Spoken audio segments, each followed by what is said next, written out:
ప్రభుత్వ ఉద్యోగులకు దీపావళి కానుకగా ప్రకటించిన డీఏ చెల్లింపుల్లో నెలకొన్న గందరగోళాన్ని ప్రభుత్వం తొలగించింది. ఉద్యోగుల నుంచి వ్యక్తమైన అభ్యంతరాలను పరిగణలోకి తీసుకుని అప్పటికప్పుడు పొరపాటును సవరించింది. తప్పులు దిద్దుకునే విషయంలో ఎలాంటి భేషజాలు ప్రదర్శించబోమని స్పష్టమైన సంకేతాలు పంపింది. ఉద్యోగులకు ఒక డీఏ ప్రకటిస్తూ ముఖ్యమంత్రి చంద్రబాబు శనివారం ప్రకటన చేశారు.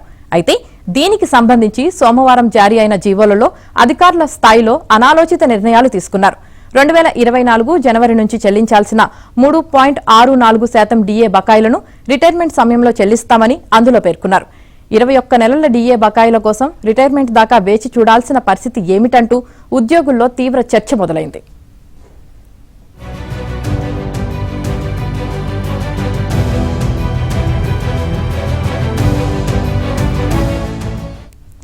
ఈ విషయాన్ని ఉద్యోగ సంఘాల నేతలు అప్పటికప్పుడు ప్రభుత్వం దృష్టికి తీసుకువెళ్లారు. దీనిపై మంగళవారం తీవ్ర స్థాయిలో కసరత్తు జరిగింది. ఉద్యోగుల డిమాండ్ను అర్థం చేసుకున్న ప్రభుత్వం దీనిపై మంగళవారం రాత్రి సవరణ జీవో జారీ చేసింది. దీని ప్రకారం 2024 జనవరి డీఏకు సంబంధించిన బకాయిలు అంటే 21 నెలల బకాయిలను 4 విడతల్లో ఉద్యోగులకు అందజేస్తారు.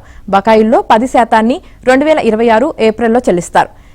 ఓపీఎస్ ఉద్యోగులకు వారి జీపీఎఫ్ ఖాతాల్లోకి, సిపిఎస్ పీటీడీ ఉద్యోగులకు ప్రభుత్వ వాటాతో కలిపి వారి ప్రాన్ ఖాతాల్లోకి జమ చేస్తారు. మిగిలిన 90% బకాయిలను 3 సమాన భాగాల్లో 2026 ఆగస్టు, 2026 నవంబర్, 2027 ఫిబ్రవరి నెలల్లో అందిస్తామని జీవోల్లో స్పష్టం చేశారు.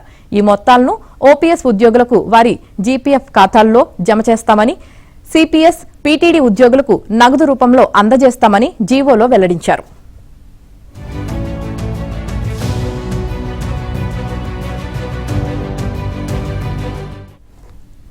ఉద్యోగుల సమస్యల పరిష్కారం కోసం ముఖ్యమంత్రి చంద్రబాబు తీవ్రంగా కృషి చేస్తుంటే మరోవైపు ఆర్థిక శాఖ నిర్ణయాలు అందుకు విరుద్ధంగా ఉన్నాయనే విమర్శలు వ్యక్తమవుతున్నాయి. ప్రభుత్వం వద్ద డబ్బులు లేవని, అందువల్ల డీఏ బకాయిలు రిటైర్మెంట్ సమయంలో ఇస్తామని ఆర్థిక శాఖ తీసుకున్న నిర్ణయాన్ని ముఖ్యమంత్రికి ఆపాదిస్తూ సోషల్ మీడియాలో విపరీతంగా ప్రచారం చేశారు. ఉద్యోగులకు ప్రభుత్వానికి దూరం పెంచేలా తీవ్ర స్థాయిలో ప్రయత్నాలు జరిగాయి. ఇది తన దృష్టికి రాగానే ముఖ్యమంత్రి స్పందించారు. మంగళవారం ఆర్థిక శాఖ అధికారులను పిలిచి మందలించారు. ఇకపై ఇలాంటి తప్పులు దొర్లకూడదని, సాధారణంగా డీఏ బకాయిలు ఎలా చెల్లిస్తారో అలాగే ఇప్పుడు చెల్లించేలా జీవోను సవరించాలని ఆదేశించారు.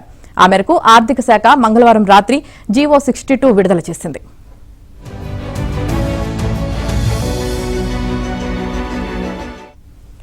ఉద్యోగులకు డీఏ సహా ఆర్టీసీలో పదోన్నతులు కల్పించడంపై ఆర్టీసీ కార్మిక పరిషత్ సీఎం చంద్రబాబుకు ధన్యవాదాలు తెలిపింది.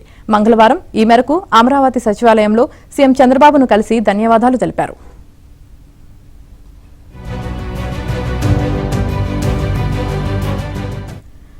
గత 6 ఏళ్లలో మొట్టమొదటిసారిగా ఉద్యోగ సంఘాలందరినీ పిలిపించిన ప్రభుత్వం పలు సమస్యలు పరిష్కరించింది. తాజాగా డీఏ విడుదల జీవోలో ఏర్పడిన ఇబ్బందులను తొలగిస్తూ రివైజ్డ్ డీఏ జీవోను రాష్ట్ర ప్రభుత్వం విడుదల చేసింది. దీనికి ఏపీ ఎన్జీజీఓ రాష్ట్ర అధ్యక్షుడు, ఏపీ జేఏసీ చైర్మన్ విద్యాసాగర్ హర్షం వ్యక్తం చేశారు.